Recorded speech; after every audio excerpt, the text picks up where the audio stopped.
Seattle's local values and our policies and our priorities are challenged by unlawful federal actions, we will not hesitate to do everything in our power to defend our people and our rights. That's Mayor Bruce Harrell right there with his State of the City address this week, taking aim at the policies of the Trump administration and vowing that Seattle will fight back. What does that fight look like, and what else is the mayor prioritizing? Plus, what is the city doing when it comes to improving safety on public transit? And why are city employees suing the city of Seattle over an allegation of wage theft? We're looking at these topics and more this week on Seattle News, Views, and Brews, your coffee break political podcast. I'm Brian Callanan. I'm a host on Seattle Channel. The views expressed here are mine, and I'm with my co-host David Croman. David, we are less than a month away from the start of the Major League Baseball season, the Dodgers and Cubs playing in Tokyo on March 18th. Have you figured out any sort of possible news angle, anything at all that would get you on a plane to Japan? There has to be a Seattle news connection. What do you think? Yeah, I don't know. There's probably a sister city There we go. connection or something like that. I could find a way. I think the harder part would be leaving my wife with two tiny children. Yeah, that's a very good point. That's a very good point. I'll keep the dream to myself on that one. David, always great to be with you. Thank you very much. Thanks also to City Grind Espresso, the background noise sponsor for the audio podcast. John, here's to you on the first floor of City Hall. Thanks for your help. Thanks always to our show patrons. Hope you enjoyed the Patrons First content released last week on immigration locally with One America. Good episode there. Hope you can check it out. A big thanks to Greg. Thank you for becoming a patron last week. If you might consider becoming a paid patron, you can get that content first, Greg, and anyone else who wants to jump in here. Paid patrons, we will also answer your questions about local politics on the show. Please drop us a line, patrons. Seattle News, Views, and Brews, spell it all out at gmail.com. And when you support Seattle News, Views, and Brews on Patreon, you even get this stylish decal all about that merch. A big thanks to Converge Media, too. The video version of the podcast is on Converge Wednesday nights at 7. All right, let's get going. Time for Right Here, Right Now. Okay, David, let's focus on this State of the City first. Mayor Harrell was really focused on the White House off the top of his address, vowing to fight against the Trump administration when it comes to Seattle's so-called sanctuary city status, pushing back against anti-DEI measures, climate change denial too. What did you glean from what the mayor was saying when it comes to responding to President Trump? Because he put that first and foremost in his address. Yeah, it's a strong excuse me, it's a stronger tone than we've heard at a city hall and from him since November when Trump was elected. There was sort of a period there where the tone was a little more, we'll see where we can work with them and we'll push back where we can. I think the threats to cities like Seattle have been pretty explicit, and so that has changed the situation, which is, Yeah. And he said this. I don't remember the exact quote, but he said, "I'm not an alarmist, but the threats are real, and we."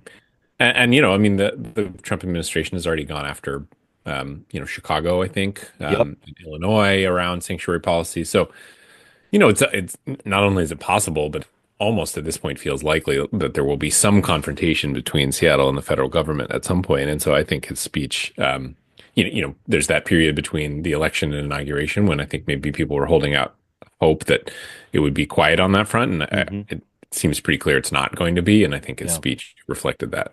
I think so, too. And when you talk about what Trump is doing with these different cities that have the so-called sanctuary status, it's withholding funding. And I think the mayor was really trying to put out there, okay, let's look at what this funding actually goes towards. It actually goes towards helping out domestic violence victims. It actually goes towards helping police, local police in some cases, with their investigations. So there's a real, very real impact because of this. And some of this impact is happening to local law enforcement. I think it's this whole idea of local law enforcement not working enough with their compatriots in, or their colleagues, I guess you would say, in ICE, the Immigrations and Customs Enforcement. Yeah, that's right. That would be a little contradictory if the Trump administration goes about cutting sort of law enforcement grants, but that is a space where there's a lot of law enforcement or a lot of federal dollars, which is in law enforcement. I think on the broader scale, the state has a lot more to lose than the city on this. I think the city probably could weather some cuts. I think probably on average about $150 million they're Yeah. spending federal dollars. A lot of that isn't things that, well, I don't know. Who knows what can't be unilaterally cut or Yeah, not right. anymore Yeah, at these this days. point, But huh? in theory, a lot of those things are not things that could be sort of unilaterally cut. It should, in theory, again, take an act of Congress to remove some of that stuff. So what you're really looking at is grants, and as we've talked about before, grants Yeah. or a lot of those are federal or law enforcement and transportation related, and Hmm. so it's not that it wouldn't be harmful. I think that if you're the state, though, you're probably sweating a little harder than Seattle is. Fair. I did want to talk about other priorities that you might have heard in this speech. Public safety, as always, a big focus with the mayor here. He was talking about gun violence trending down. He was talking about hiring more police officers. He was talking about tripling spending on responding to the fentanyl crisis. I heard him also speak to the need for other cities to step up on the homelessness crisis, working with the King County Regional Homelessness Authority. I'm painting a pretty broad picture there, but was there anything else that stood out to you from what the mayor was saying in his address? Yeah, I mean, well, there's the sort of flashy and the substantive. On the Hmm. flashy side, his mention of trying to get cars basically off of Pike Place Hmm. in through Pike Place Market, that is interesting to me because that has been sort of the third rail of politics in a lot of ways, is these confrontations with the market over this. I think a lot of people in City Hall and a lot of people in Seattle would like to see cars not go through there, but Hmm. just been this really challenging thing. And so to see him to kind of wade directly into that and Yeah. forecast that he's interested in having this fight, because it will be a fight likely, that's interesting. Hmm. But he talked too about increasing timelines for approving new housing. Yeah. I think that is an underrated piece of the housing crisis, which is that permitting and design review in particular just take a really long time. Yeah. And as we've talked about, time, you want to strike when the iron's hot, when interest rates are low. And so there are a lot of Yeah. projects that I think probably never got off the ground when interest rates were really low, and now they're really high and their future is probably uncertain. So you want to be able to move quickly on those if the intention is to build housing. And Yeah. the city has just not been able to do that. So, interesting to hear him. And he put a number on it. He said, reduced by 50%. Right. And so that's pretty specific. So yeah, that stood out to me too. But then, in addition to some of the stuff you talked about. Yeah. Yeah. A lot going on there. Again, we're talking about a mayor in his election year. And the part that I couldn't get was when he said, I have a big announcement for you, and he brought out the basketball, and everybody thought he was going to say something about the Sonics. And then he said, just kidding. I'm like, don't be kidding about that. That one, the inscrutable humor of Bruce Harrell. I didn't quite get that move. Yeah, that's not being well received on social media. I thought it was funny. I thought it was the only sort of genuine reaction I think I've seen at any of those in nearly 10 years of Mm, covering them. yeah. Usually it's sort of state applause or Right. applause when people think they're supposed to applaud. This was like a Right. genuine reaction Like, and of oh, yeah. both Hmm. joy and then I was in the room of both joy and the disappointment. And I thought it was a funny bit. I think uh, people on social media are taking things too seriously. It's Bruce Harrell would love nothing more than to be the mayor who was in office when the Sonics come back. Oh, I yeah. I don't doubt his sincerity to wanting to make that happen at all. I Hmm. just think he was having a little fun, and mayors can be corny and not particularly funny a lot of the times, Hmm. including Bruce Harrell. I will say, this was the one moment I will grant I thought was actually legitimately a funny All piece. right. All right. Now we know. All right. Well, thank you for that, David. In other news, I wanted to talk about the Seattle City Council and its Transportation Committee met this week to talk about transit passenger safety and how the city's transportation levy can inject some money towards that matter. We touched on this recently, David, talking about King County Metro putting in new protections for its drivers, but unfortunately, this week we had another shooting on a Metro bus close to SeaTac Airport. Two people hurt, including a 15-year-old. Police are looking for three suspects. So the city on Tuesday was talking about investing in more transit security at certain hot spots in Seattle. But then you've got some of the union reps at the table saying, hey, we're at a tipping point here. What we're doing isn't working. I just wanted to ask this broadly, David. What do you think needs to change in terms of making our transit, King County Metro Transit, a safer place to be? Yeah, well, I mean, I'll first say that Seattle is not in charge of King County Right, Metro. right. So as far as what Seattle can do, I don't know. I mean, I suppose they're trying to put some pressure on King County and Metro here, but it is at the end of the day a King County thing that needs to be dealt with. Hmm. It's not to say it doesn't need to be dealt with, though. Right. And Seattle I mean, does invest some levy dollars to help out, to help add to the security on buses, et yes, that's cetera. true. Yeah, That's true, but it is at the end of the day a King County that's right. metro, a King County governance. And there, as far as I saw, there wasn't anybody from King County there. So, Mm, I think that um, limits to an extent what this conversation could achieve. mm, And as far as what needs to change, it's tough because as we've talked about, I do think that buses and public transit are oftentimes recipients of failings that go well way beyond above where they transit. Yeah. are. Hmm. There's a few professions I always think of, librarians and public transit operators in Hmm. particular are people who are asked to deal with issues that are, in theory, well above their pay grade. Most of Hmm. them do it gracefully and very well, Yeah. but it does put them in a position of dealing with a lot of challenging societal issues that they're Yeah. frankly not equipped to deal with. So Yeah. I think there's probably going to be more transit security around certain stops, and Yeah. that should make a difference. But it's hard to have a cop on every bus, or for Yeah. example. Yeah, yeah, and that was there were a handful of King County people Sure. there Okay. at this meeting on Tuesday. Yeah, yeah, yeah. There, King County sheriffs definitely on hand, and they were talking about some different things, including I'm really interested in this. They're talking about an education system right now when it comes to fare enforcement. They want to have proof of fare required by March of this year, the end of March, the 31st, meaning they're actually going to inspect and ask people for their fares with an enforcement. I'll put enforcement in quotes there in May. And we're coming back to the same question. I heard a King County Sheriff's deputy talking about this today, using criminal justice as that backstop. He said in the meeting, we're not going to arrest our way out of this problem, but there has to be this kind of criminal justice backstop here, or else all of these different behaviors that we're seeing on buses, like drug use, et cetera, or assaulting bus drivers, is going to continue. And I thought that was interesting. Just asserting a little bit more of a law enforcement presence really seems like at least part of the answer that King County Sheriff's Department and Sound Transit are going to be pushing here. Yeah, and I think as far as sort of making a short-term difference, that could. Again, I don't know what the mechanics of that look like, Yeah, because some of this stuff is happening on the bus itself. Maybe more people boarding, yeah, um, but and maybe just the presence generally of law enforcement could make a difference. yeah. No, it's not an easily solved issue.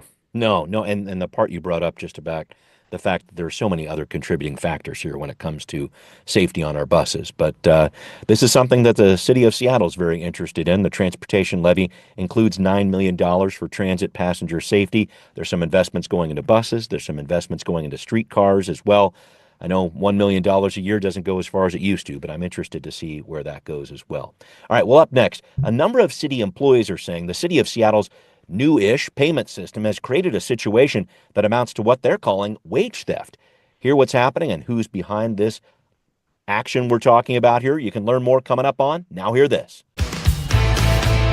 Well, here's a story that might have been buried on your news feed at the end of last week.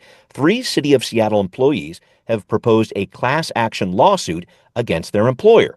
The suit is on behalf of more than 13,000 workers. It makes the allegation that the city's new payroll system has systematically underpaid them and has hindered them when it comes to accruing leave. They're calling this wage theft. They want the city to fix it, especially after hearing the mayor approve a major labor contract last year when he said city workers are a valuable asset of the city that Seattle wants to invest in. These labor contracts affect more than 7,000 city workers. If we can't invest in our assets, I said, then I better get another job. I'll take the hits because I believe in you. I know the work you do. I know your public service. I know your hearts, your commitments.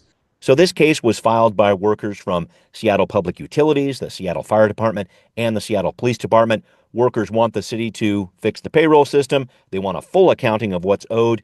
They want workers to be reimbursed with pay and interest and possibly further damages too. David, talk to us about this because you wrote about this in the Seattle Times. What's been going on with this Workday, as it's called, the Workday payroll system that went into service in September of last year? What's happening?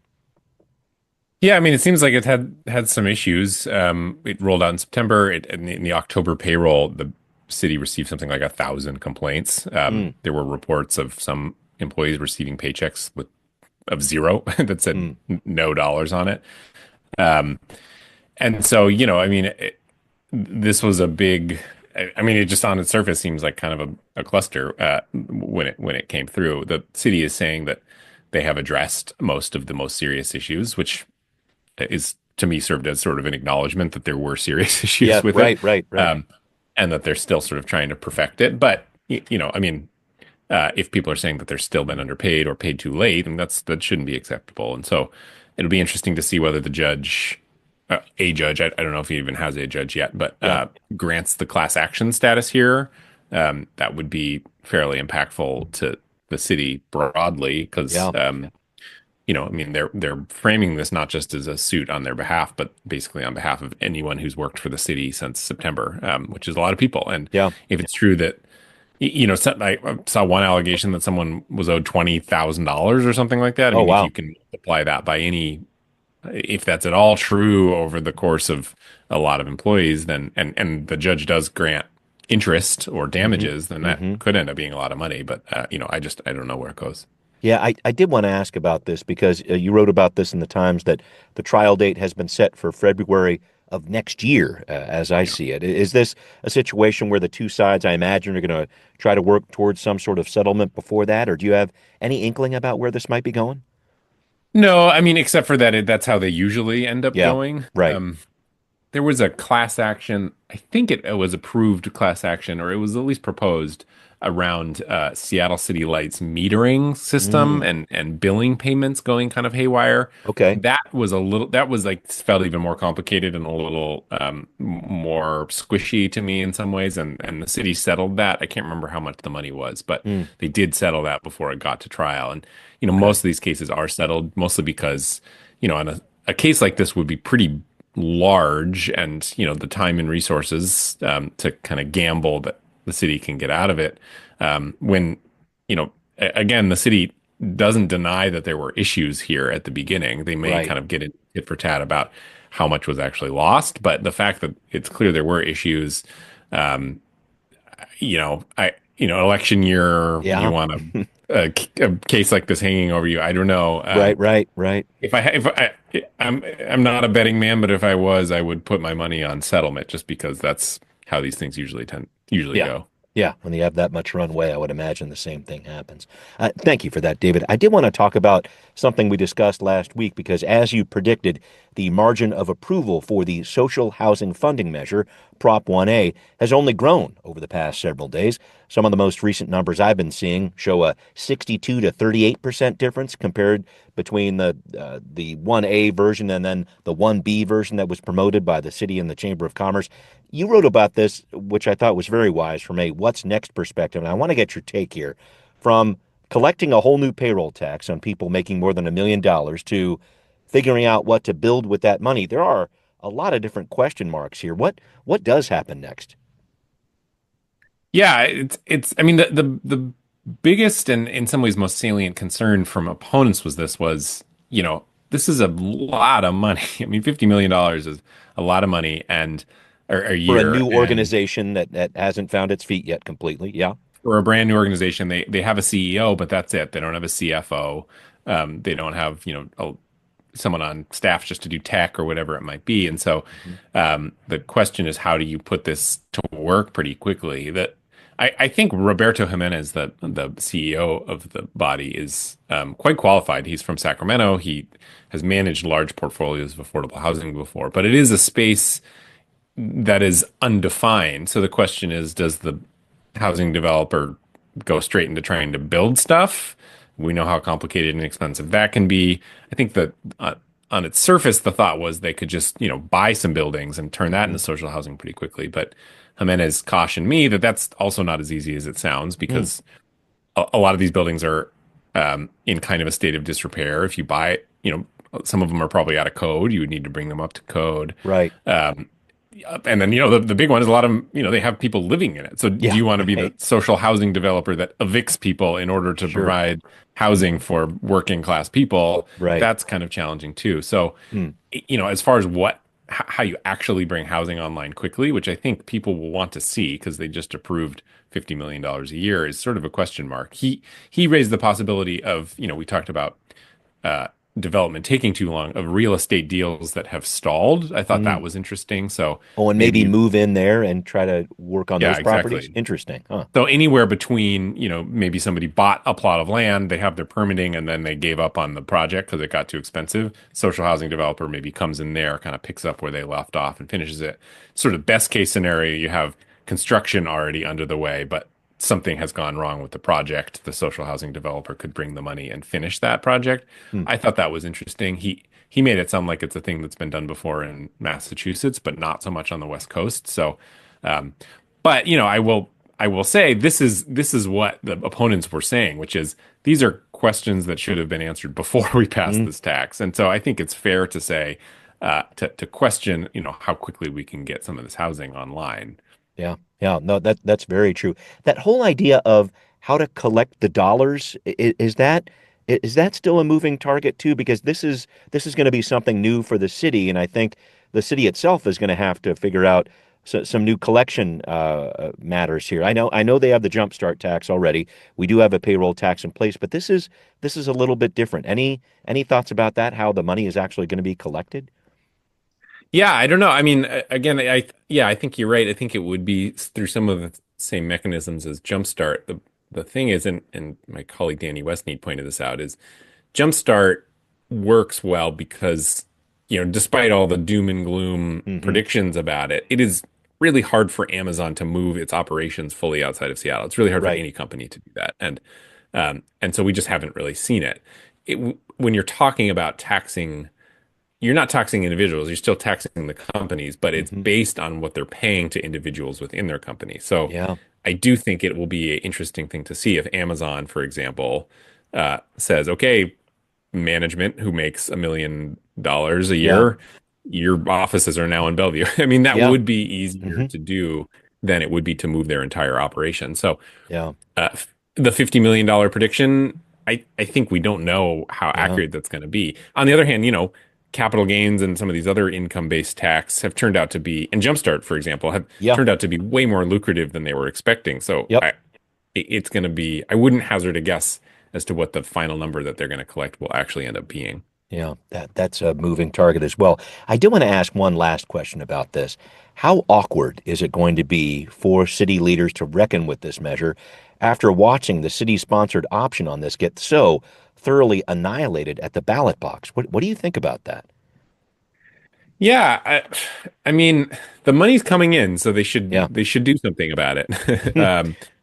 But yes, the political implications here are interesting. I don't fully know what they are, except for that the city council and the mayor don't seem to curry a lot of favor, which isn't to say that the voters dislike them specifically, although Hmm. there's some indication that there's some waning, increasing unhappiness. But Sure. just because the city council and the mayor endorsed one option, that did nothing. It did Mm. absolutely nothing. I Yeah. think at the end of the day, I thought Councilmember Mercedes Rink made a good point about this, which is when she was kind of the most recent person on the campaign trail and Yep. said taxes on rich people or corporations never got any pushback from anyone at the door. I thought that was interesting. Hmm. And two, when you see what Elon Musk and Jeff Bezos are doing in Washington, I think that helped this measure a lot because Mm. people are feeling frustrated about really, really rich people taking a lot of power in Washington, D.C. And they said, you know what? Here's another tax on Hmm. you. So anyway, that's to say that I think this tax probably has more political capital than the people who sit in City Hall. And so if they are seen to slow walk this or not do this, it's not gonna help them at the ballot box, or at least it doesn't appear like it would. Yeah, that's a very interesting time for this. We're talking about a few positions here for city council that are up. We're talking about the mayor's position. We're talking about the city attorney as well. So a lot of things to keep an eye on over the next several months here. Thank you for that, David. All right, well, coming up, we're hitting the road in a manner of speaking as we take a look at a state proposal for a road use tax instead of the traditional gas tax model. Why is this happening? Who's going to pay this? We're driving towards some answers on what's next. Well, David, I like looking at the state headlines with you every now and then, and I saw one in the Times by your colleague Nicholas Deshays that I thought was very interesting in the last couple days here. Because we have more fuel efficient, more electric vehicles on the road, gas tax revenue, a key part of paying for our transportation projects in our state, is going down. We've known this for many years. So why not create a self-reported pay per mile honor system to bring in some new funding? This is from Representative Jake Fay, the Democrat from the 27th District in Tacoma. He's trying this yet again. He's failed to move this out of the Transportation Committee twice that he heads. But David, I do think about this. You got more electric vehicles on the road, the specter of maybe losing more federal transportation funding. Is this proposal going to get more traction this year? What do you think? I don't know. I mean, there's as a former transportation reporter with the Yes, Seattle that's Times, why I'm asking. it feels like there are a few stories that are almost rites of passage for transportation reporters at the Seattle Times. The first is, will they finish the missing link? And the second is, will they pass a road usage charge? Because they have been asking these questions now for many, many years. Yes, That it has right. spent many reporters. I wrote a few stories about the road usage charge. Um, you know, I think the thing that freaks people out is its implementation. It's just, the gas tax, there is almost zero administrative overhead cost. Right. I don't know what the number is, but it's the amount of money the amount of gas tax that they have to spend on implementing the gas tax is a rounding error. It's Yeah. basically negligible. Yeah. The amount that they would have to spend on implementing the road usage charge is much higher than that. Okay. Gas tax, in some ways, gas tax is the perfect tax because it has a direct nexus to the thing that's funding, which is the Yes. transportation network. Right. It's easy to implement, and people forget that they're paying it, because you go to the- sometimes, yeah. sometimes, Yeah. of course you can, but most people, they go to the tank, they look at the price, it is what it is, and they don't Yes. really do the math on exactly where all those cents are coming from. Yeah. Road usage charge is harder to implement. It still has that nexus, and in some ways would incentivize people to drive less, but and then it's going to be on the top of people's mind every time they pay it. Right. And as a policymaker, you really don't want to be constantly reminding people that they're paying taxes. Right. Right. So I think that is what has made it so difficult to get off the ground. And like the missing link, I will believe it when I see it. Fair enough. I was going to try to figure that road to nowhere off of 520 was one for many years until they finally figured that one out. I will say, though, there are some other states that have this in place, Oregon included, and it appears some of the surveys that I was seeing in that Times article show that people actually support this idea. I'm trying to balance that with what you're bringing up. Will they support this when they actually have to pay for it? But it does sound like a few people are saying, yeah, we got to do something here because our roads are in such bad shape, and a few other states have this on the books. Yeah, I mean, the transportation budget in the state is kind of shot. It's in a lot of trouble because no sector was hit harder by inflation than large transportation projects. And, materials costs for sure, but also just competition for contractors. And these big general design build contractors just had their pick of the litter of what jobs they wanted to take. And so the prices just became astronomical on these things. And so all these projects are way more expensive than they previously thought. This fish passage culvert court order has gotten out of hand expensive, and the ferries have gotten, everything has just gotten so expensive, and so they are in a position where they kind of have to figure something out. And raising the gas tax appears to be sort of verboten these days, and so this is the other option. I don't know. Beyond raising the gas tax and doing the road usage charge, I don't know what other options are on the table here exactly. Yeah, there are some big question marks there, and there's so many budget questions down in Olympia right now. I know this is a growing one, though, and we'll track what's going on with this bill. I'm interested to see what happens this time around. But we do need to wrap up, David, and I had to throw one quick gardening question to you, and this is one that I think about many times this time of year. And if I've asked you this already, I'm just going to ask it again. But I'm of the mind that really pruning things back severely around my house here in the month of February is totally the way to go. My wife says, no, that's not the right way to do it. Help me prove that I am right about something for once in my life, David. Please. What do I got? No, if you're talking trees, now is the time to prune them because they're dormant. Okay. Because they're dormant, and so they'll take it better, and then in theory that will spur more growth later. If you wanna shape your tree in a very specific way, you should probably do it later. But if you want to spur more growth and more fruit if it's a fruit tree, then now's the time to do it. Curse you and your nuanced answers. I might Yeah. have to admit that my wife is slightly right about this one, but I'm going to be doing some cutting, David. That's for darn sure.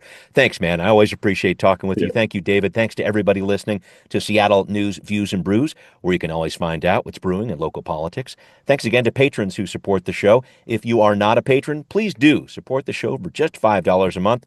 It's just about a little more than $1 an episode here on Patreon. That would be greatly appreciated. You can hear us on Apple, Spotify, wherever you like to listen. Thanks also for watching on Converge Media. We will see you next time. Seattle News, Views, and Brews is an independent production of Callanan Media Services. Copyright 2025.